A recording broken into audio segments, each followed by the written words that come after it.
नमस्कार, आप देखना शुरू कर चुके हैं महाखबर। आप पहली बार हमारे चैनल पर आए हैं तो हमें सब्सक्राइब करें, शेयर करें।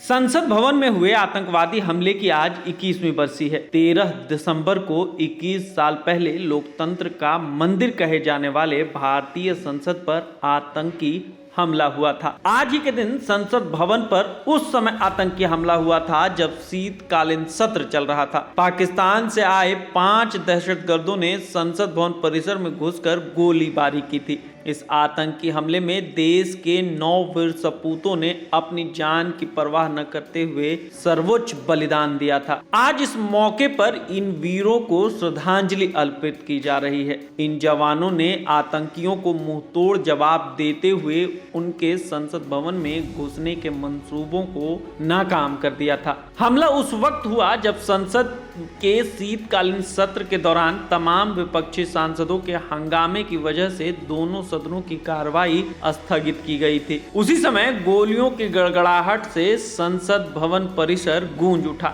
सुबह के वक्त सफेद रंग के एम्बेसडर कार में मौजूद जैश-ए मोहम्मद के 5 आतंकवादी पूरी तैयारी के साथ संसद भवन में घुस गए थे।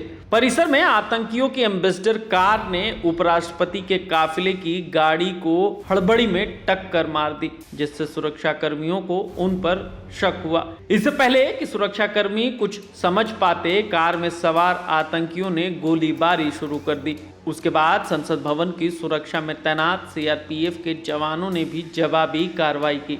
आतंकी संसद परिसर में घुसकर सांसदों और मंत्रियों को निशाना बनाने की फिराक में थे, लेकिन सुरक्षा कर्मियों ने उनके मंसूबों को नाकाम कर दिया। उस दौरान संसद में कई सांसद और मंत्री मौजूद थे। हमले के दौरान तत्कालीन गृह मंत्री लालकृष्ण आडवाणी समेत करीब 200 सांसद संसद परिसर में मौजूद थे। सुरक्षा कर्मियों ने हमला होते ही उन्हें कमरे में भेजकर सुरक्षित कर दिया था। एक आतंकवादी ने गोली लगते ही खुद को उड़ा दिया था। दूसरे आतंकवादी इस दौरान हथगोला भी फेंक रहा था। सुरक्षा कर्मियों ने आतंकवादियों को चारों तरफ से घेर कर उन्हें ढेर कर दिया। इस आतंकी हमले में दिल्ली पुलिस के 5 जवान व केंद्रीय रिजर्व पुलिस बल की 1 महिला और संसद सुरक्षा के 2 सुरक्षा सहायक शहीद हो गए थे।